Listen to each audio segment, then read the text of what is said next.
BJP के प्रवक्ता हैं और साथ ही साथ आपको बता दें अनिर्बान बनर्जी जी हमारे साथ पॉलिटिकल एनालिस्ट हमारे साथ जुड़े हैं। सबसे पहले आप दोनों का बहुत बहुत स्वागत है इस चर्चा में शामिल होने के लिए। चुनाव से पहले आमतौर पर देखा जाता है जो राजनीतिक दल हैं एक दूसरे पर छींटाकशी करते हैं, लेकिन इस बार किस तरीके से आप सरकार पर कई चीजें कई मुसीबतें एक एक करके सामने आ रही हैं। और अजय जी आपसे पूछना चाहूंगी, आप पार्टी का तो ये भी आरोप है कि चुनाव से पहले घबरा जाती है आपकी पार्टी और इसलिए तमाम चाहे वो वीडियोस हो चाहे और तमाम तरीके की बातें वो आप लोग कहना और जारी करना शुरू कर देते हैं। देखिए, मुझे लगता है इस तरह की बयानबाजी करना दिखाता है कि अरविंद केजरीवाल जी और उनकी जो पूरी पार्टी है वो कितनी घबराहट में है, बौखलाहट में है। और मुझे लगता है जो राजनीतिक उनका दृष्टिकोण है अब दिल्ली एमसीडी में भी गिरता जा रहा है। वो गुजरात चुनाव चले गए थे इससे पहले और गुजरात चुनाव में जाके उन्होंने बड़ी बड़ी बातें करी थी, पुलिंदे बांधे थे दिल्ली मॉडल के और जाकर के वहां बड़े एडवर्टाइजमेंट किए थे। देखिए जी, हमने तो दिल्ली को लंदन बना दिया है, दिल्ली को पेरिस बना दिया है, दिल्ली में आप यमुना में जाएंगे तो डुबकी लगा पाएंगे, दिल्ली में आप साफ हवा ले पाएंगे। लेकिन जब पूरी दुनिया उनके मॉडल को एक्सेप्ट करने को मना कर चुकी है, अब टाई टाई फिश हो चुका है, तो अब गुजरात से वापस दिल्ली लौट आए। दिल्ली में हम कोई आज पहली बार उन पर आरोप प्रत्यारोप नहीं कर रहे हैं, हम उन पर कोई पहली बार इल्जाम नहीं लगा रहे हैं कि किस तरीके के भ्रष्टाचार उन्होंने सारे डिपार्टमेंट्स में किए। आप सत्येंद्र जैन का मामला देख लीजिए, पिछले 4 महीने से लगातार जेल में है, 6 बार उनकी बेल पिटीशन रिजेक्ट हो चुकी है और जिस तरह के वीडियो उसके बाद आप सबके सामने नजर आए, मुझे लगता है उसके लिए तो दिल्ली और देश की जनता के सामने आम आदमी पार्टी का चेहरा ऑलरेडी एक जो शर्मनाक चेहरा वो सबके सामने आ गया, भ्रष्टाचारी चेहरा सबके सामने आ गया है। उनके right hand Satyendra Jain jail में है, उनके left hand Manish Sisodia prime accused है लिकर पॉलिसी में। और आज एक और नया मामला निकल करके आया जिसमें पता चला है कि विजिलेंस की ने जो मुख्य सेक्रेटरी को जो रिपोर्ट सौंपी उसमें 1300 करोड़ के आसपास का घोटाला, क्लासरूम घोटाला निकल करके आ रहा है। तो कोई पहला आरोपी प्रत्यारोपी नहीं है जिसके लिए मनीष सिसोदिया जब भी प्रेस कॉन्फ्रेंस करके कहते हैं तो बड़ा बेबुनियाद सा सवाल लगता है कि ना तो कभी कोई आंकड़े की बात करते हैं, ना कभी फैक्ट्स की बात करते हैं, ना कभी डिफेंस की बात करते हैं। पिछली बार सत्येंद्र जैन को बचाने के लिए प्रेस कॉन्फ्रेंस करी थी तो भाई साहब ने कहा था कि वो तो फिजियोथेरेपी करवा रहे हैं, बाद में पता चला जिससे फिजियोथेरेपी करवा रहे हैं वो तो रेपिस्ट निकला।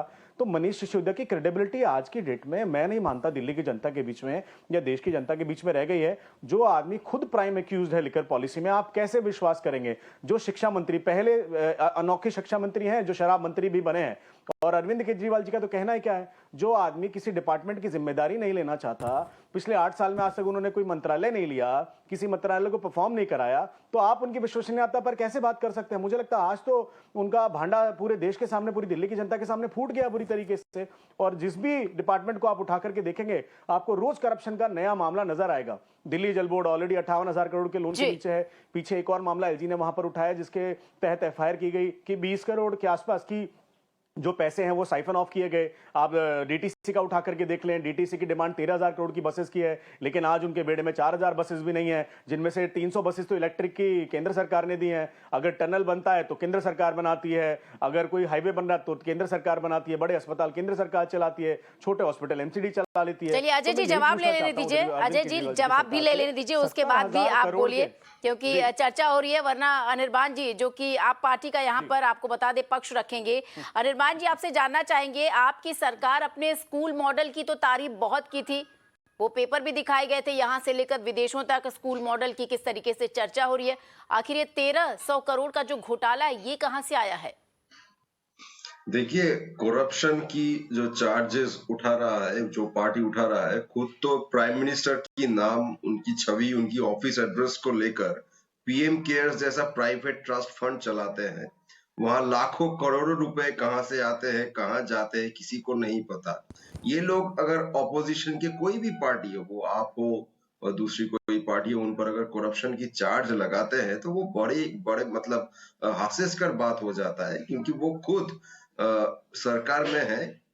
इसीलिए ईडी सीबीआई को कैसे वो इस्तेमाल कर रहे हैं हम लोग बार बार देख रहे हैं। और एलिगेशन उठाने से अगर वो सही हो जाता बिना कोर्ट में ट्रायल के, तो हम लोग देखते कि ऐसा कोई आदमी बचता नहीं पॉलिटिक्स में जिसके खिलाफ ऐसा एलिगेशन नहीं है। और अगर आप बीजेपी के खिलाफ खड़े हैं, आपके ऊपर एलिगेशन आएंगे, वो खुद लाएंगे, वो खुद कहेंगे कि देखो भाई एलिगेशन है तो भाई तुम अपराधी हो। अरे भाई एलिगेशन तो आपके ऊपर भी है।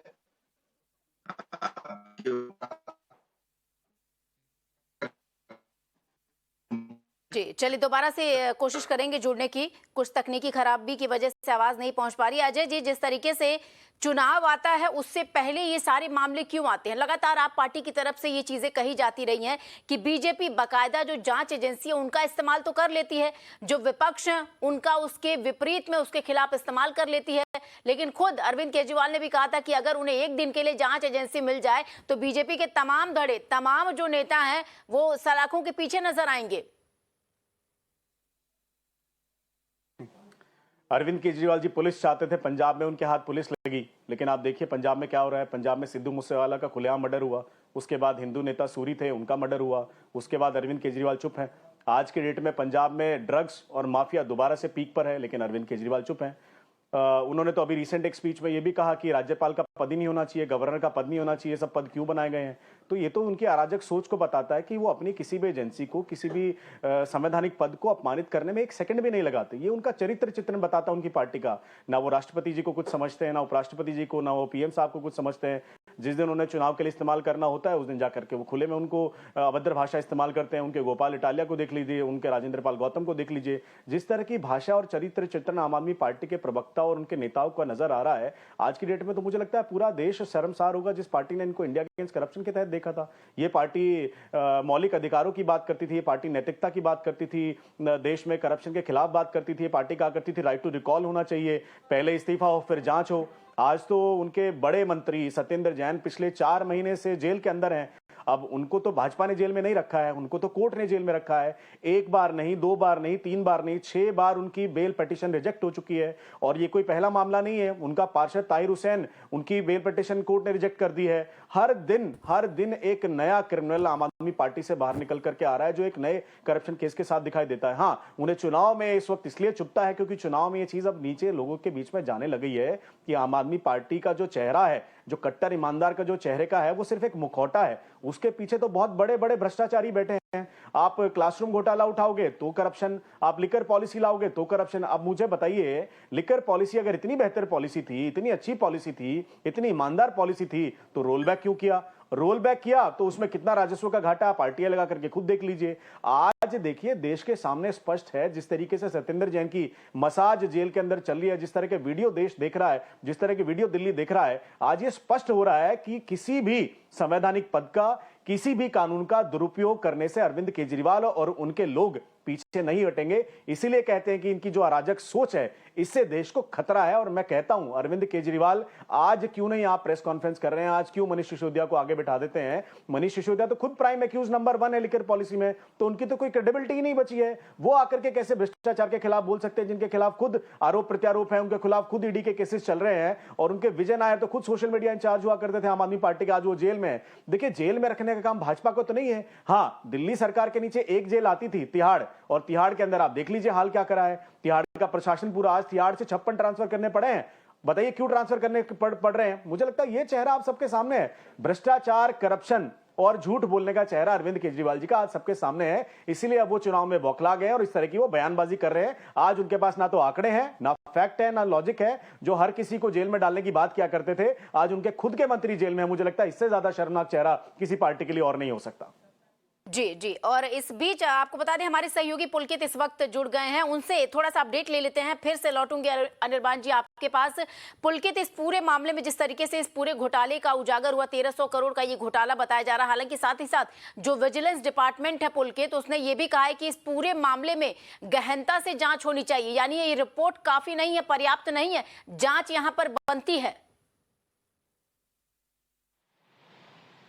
आपने बिल्कुल ठीक कहा, ये मामला पुराना है। 2020 में जब सीवीसी यानी कि सेंटर विजिलेंस कमीशन ने दिल्ली को ये लिखा था और ये कहा था कि दिल्ली में जो क्लासरूम बनाए गए उनकी जांच होनी चाहिए। उसके बाद 2 साल तक ये मामला ठंडे बस्ते में पड़ा रहा।